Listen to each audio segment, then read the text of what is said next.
Olá! Hoje a gente vai mergulhar fundo num tema que, olha, tira o sono de muito fundador de startup: captação de recursos. A gente está com um material bem rico aqui, sabe? Baseado na experiência real de quem já teve dos dois lados, né? Como fundador e como investidor. Exato. E a ideia aqui é ir um pouco além do que a gente vê nas manchetes, né? Entender como é que funciona mesmo essa busca por investimento hoje em dia. Vamos tentar desmistificar umas ideias aí que muitas vezes acabam até desanimando quem tem uma boa ideia na mão. Isso, a missão é essa: pegar alguns mitos bem comuns sobre fundraising, colocar do lado da realidade, com exemplos práticos e tal, para dar uma visão assim mais clara, mais pé no chão mesmo. Vamos nessa? Bora. Bom, o primeiro ponto que a gente separou aqui para desconstruir é aquela ideia do glamour na captação. Sabe, muita gente pensa logo num palco, apresentação uau, quase um show. Ah, sim. Essa imagem, né?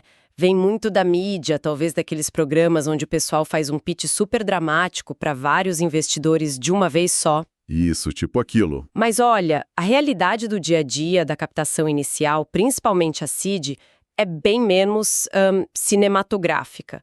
O que rola mesmo são inúmeras conversas. Muitas vezes informais, sabe? Um a um. Uhum. Várias por videoconferência hoje em dia, ou num café mesmo. É, na verdade, uma maratona. Uma maratona de relacionamento, de persistência. Não é um show único. Aquelas competições de pitch servem mais para marketing dos organizadores do que como o caminho principal para a maioria levantar grana, viu? Entendi. Então, menos palco, mais cafezinho e zoom, é isso? E tem exemplo disso, desse volume de trabalho? Temos, sim. Um caso bem legal é o da Fresh Paint. É uma empresa que passou pela Y Combinator, aquela aceleradora famosa. Sei. Eles mapearam direitinho o processo de captação seed deles e o resultado, olha só. Conversaram com 160 investidores para conseguir 39 sims. 160, nossa. É, parece muito, e é. A taxa de conversão, na verdade, foi até boa, mas revela o volume gigantesco de interação que precisou. E demorou, tá? Foram mais de 4 meses. Para ser exata, 4 meses e 18 dias. Para levantar 1,6 milhão de dólares. 4 meses? E não foi um cheque só milionário que salvou. Foram vários cheques picados de 5 mil a 200 mil dólares. Ou seja, trabalho de formiguinha mesmo, bem pulverizado. Caramba, 160 conversas para 39 sims. Realmente uma maratona. Bom, se não é sobre glamour, mas sobre esse trabalho persistente, isso já puxa outra ideia comum, né? Aquela de que você precisa de dinheiro logo de cara para começar. Ah, essa é clássica. Tenho uma ideia genial, agora eu preciso de investimento para construir. Parece lógico, né? Sim. Mas os fundadores que têm mais sucesso, geralmente eles invertem essa lógica, sabe? Primeiro eles metem a mão na massa, constroem uma versão mínima do produto, mesmo que bem simples. Um MVP, né? Exato, um MVP. Depois vão atrás dos primeiros usuários, dos early adopters. E só então, quando já tem alguma prova, alguma validação de que estão no caminho certo, que aquilo resolve um problema de verdade, aí sim eles começam a pensar em captar. E por que essa inversão funciona melhor hoje em dia? Tem alguma razão específica? Olha, principalmente porque os custos para criar um protótipo, ainda mais de software, caíram assim drasticamente. E para encontrar os primeiros usuários online, ficou muito mais fácil também. Verdade. Então, ter um produto funcionando, mesmo que básico, e já ter uns usuários usando, engajados, isso te coloca numa posição muito, muito mais forte para conversar com o investidor. Mostra que você já executou alguma coisa, não é só uma ideia no papel. O investidor prefere apostar em algo que já está andando, entende? Entendi. Como aquele caso da SoloGen que você mencionou, né? Que é uma empresa de química, um setor que normalmente exige muito capital. Exatamente, um ótimo exemplo. Em vez de chegarem com um pitch pedindo milhões para construir uma fábrica do zero só com a ideia, eles começaram pequeno, construíram um reator minúsculo. Sério? Sim, depois um pouquinho maior que já produzia peróxido de hidrogênio. Aí eles acharam um nicho, lojas de produtos para banheira de hidromassagem, e começaram a vender para eles. Chegaram a faturar uns 10 mil dólares por mês ainda durante a aceleração no IC. Uau, e com reatorzinho ainda? Hoje a Solugen já captou mais de 400 milhões. Mas foi aquele progresso inicial, mesmo pequeno, que abriu as portas, sabe? Faz todo sentido. Começar pequeno, validar e só aí buscar capital. Essa abordagem já desmonta um pouco a pressão daquele terceiro mito.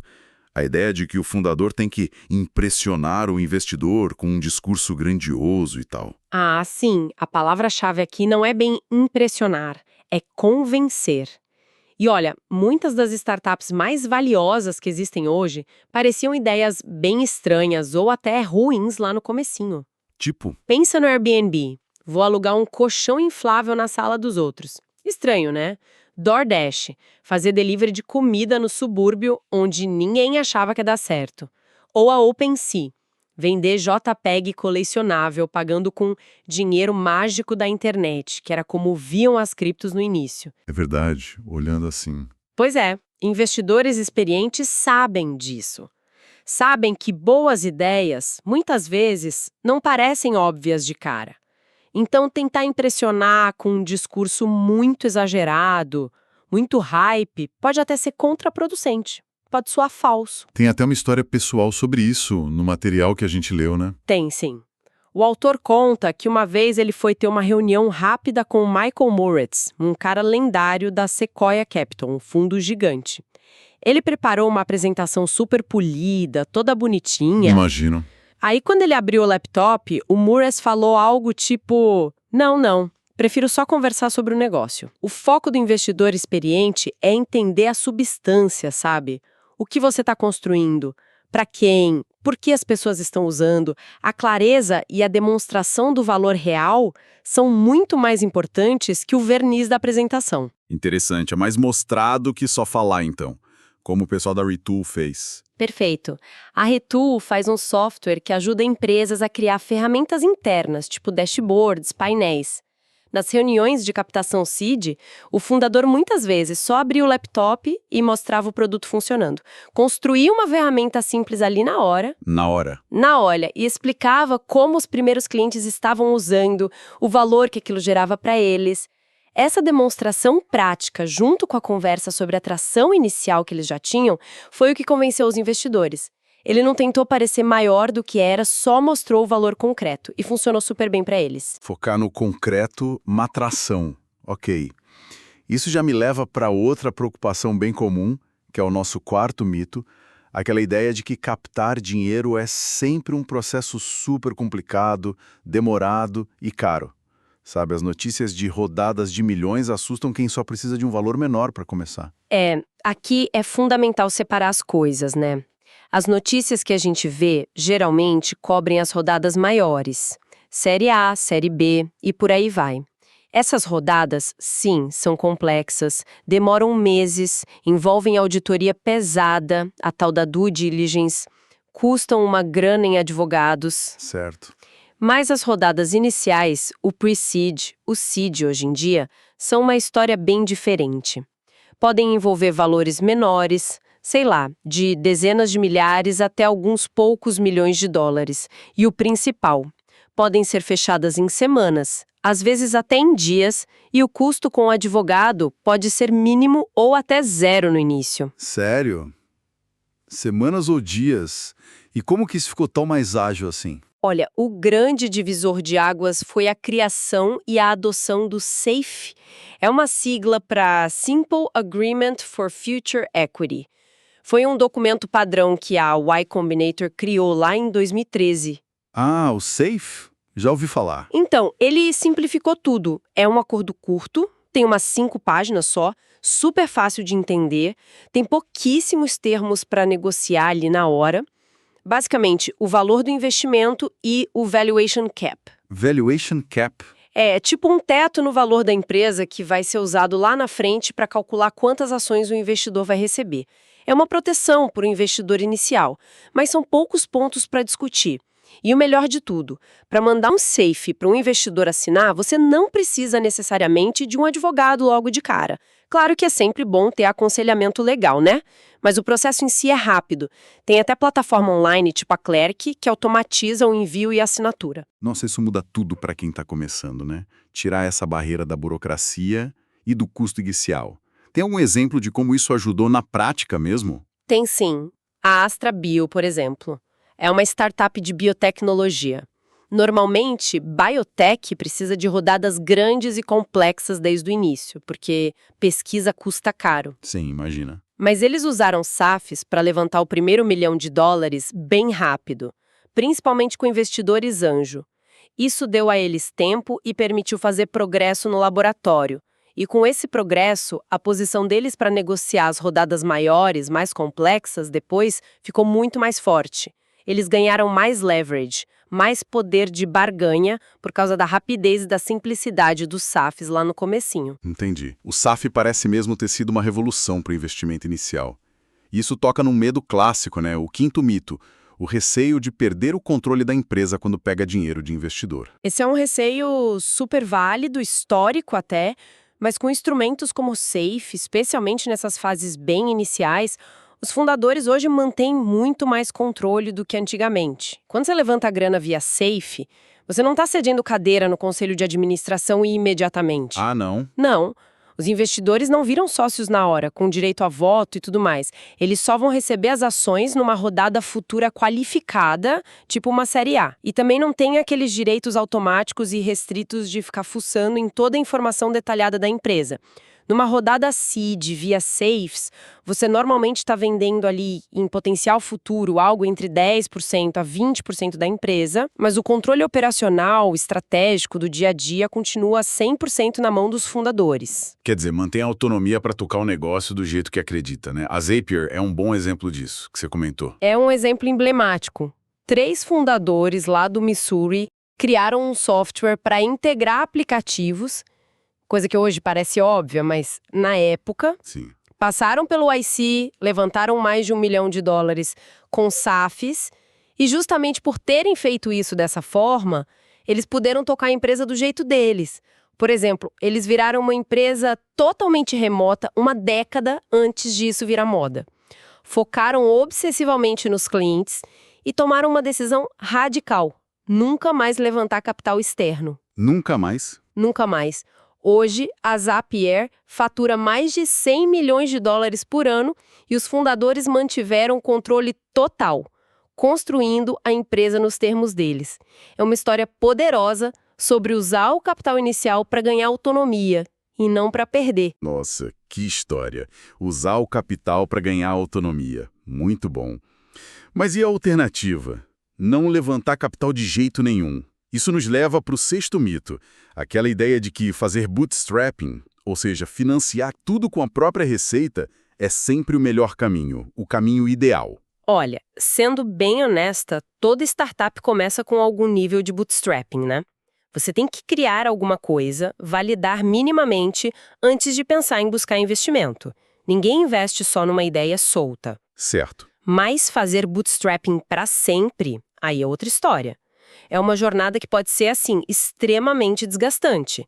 A empresa vive no limite financeiro, os fundadores muitas vezes não se pagam ou ganham muito pouco por anos, e é muito comum terem que fazer trabalhos paralelos, tipo dar consultoria, para pagar as contas do produto principal. Isso tira muito foco. Imagino a tensão constante. Exato, e estatisticamente falando, as chances de construir algo realmente gigante de escala global só com bootstrapping são menores. Não é impossível, claro, mas é mais difícil. Então, qual que seria a perspectiva comparando levantar capital versus esse bootstrapping eterno? Olha, levantar capital depois de já ter alguma tração pode ser como, sabe, tirar um peso enorme das costas.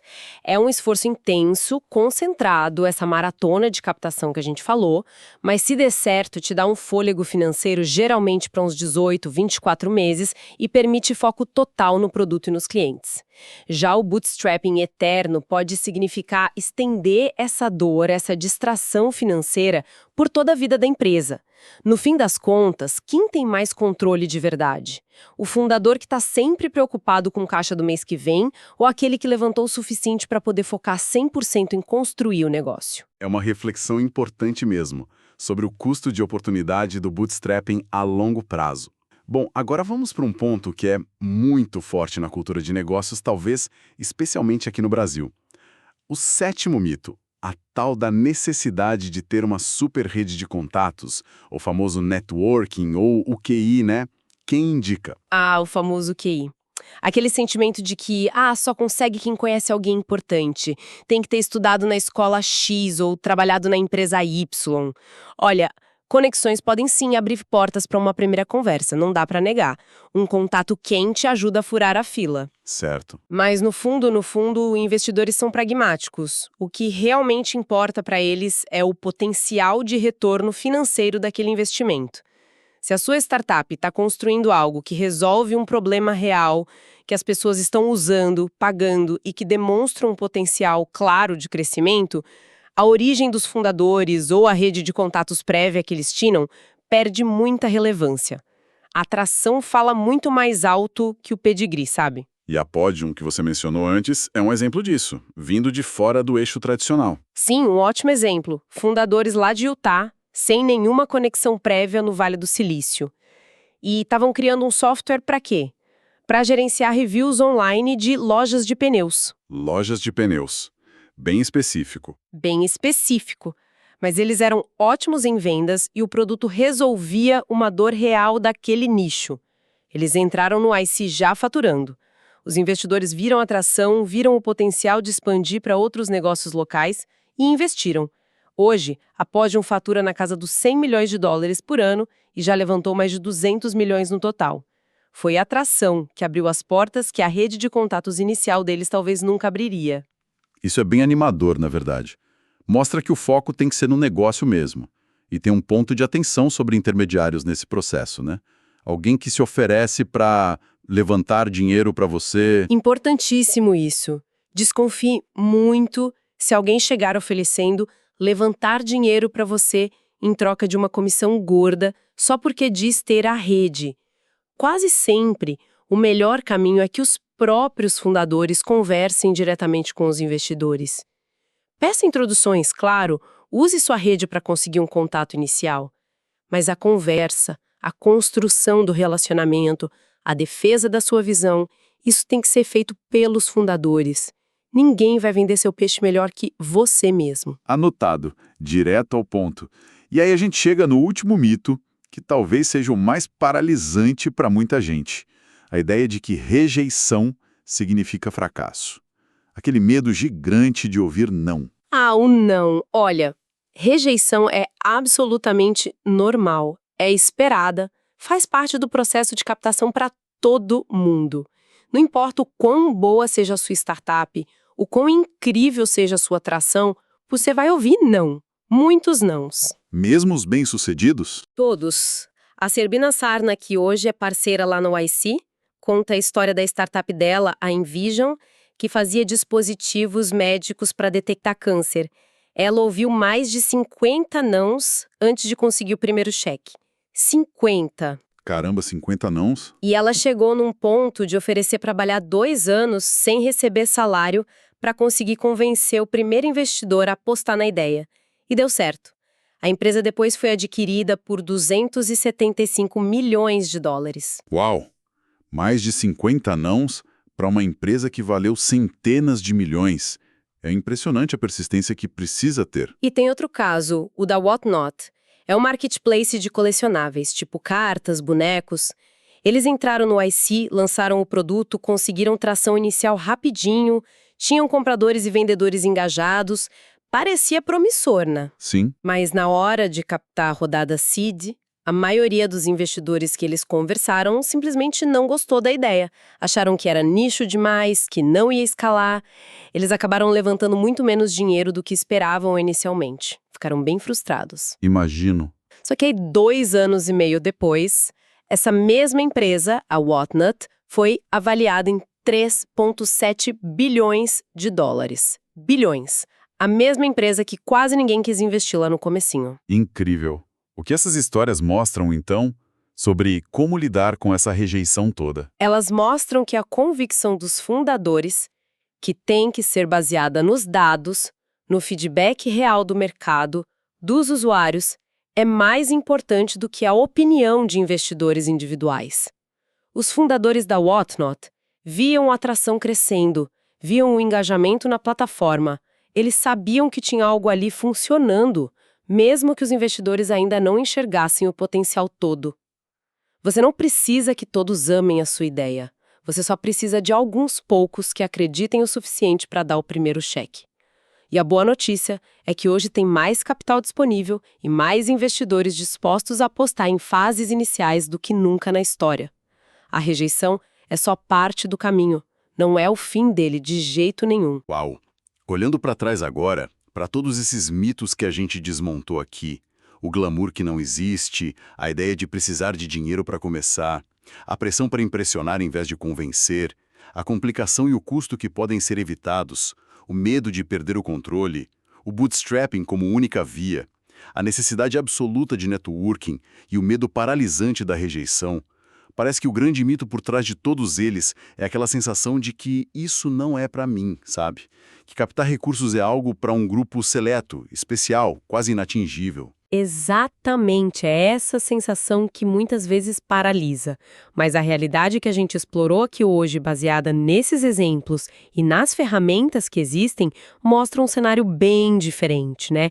A captação inicial pode ser uma série de conversas objetivas, focadas em dados e no produto. É mais sobre persistência do que sobre um show. Dá para começar a construir e validar sem dinheiro externo. O foco tem que ser em convencer com o que você já fez, não em impressionar com um discurso vazio. Ferramentas como o SAFE realmente simplificaram muito o processo legal e financeiro no início. É totalmente possível manter o controle da empresa nessas fases. A atração real importa muito mais que os contatos prévios. E sim, a rejeição faz parte do jogo para todo mundo. Então, a mensagem final que fica é, na verdade, surpreendentemente otimista para quem tem uma boa ideia e está disposto a colocar a mão na massa, né? Sem dúvida alguma. Olha, nunca houve um momento melhor na história para buscar recursos para uma boa ideia que já demonstrou algum sinal de vida, algum valor real sendo criado. O ecossistema está mais aberto, as ferramentas estão mais acessíveis. Se você está construindo algo que as pessoas querem de verdade, a captação inicial deixou de ser um bicho de 7 cabeças, é um caminho totalmente viável. Isso deixa a gente com uma provocação final, então. Pensando em tudo isso, nessas ferramentas, nessa visão mais pé no chão, qual seria talvez o menor passo possível? A coisa mais simples que alguém que está ouvindo a gente poderia fazer talvez ainda essa semana para testar uma hipótese pequena, criar um protótipo super mínimo ou tentar conseguir um primeiro usuário pagante, antes mesmo de sequer pensar em montar um pitch deck formal para investidor. Fica aí a reflexão para todo mundo. Pessoal, obrigado pela companhia e até a próxima.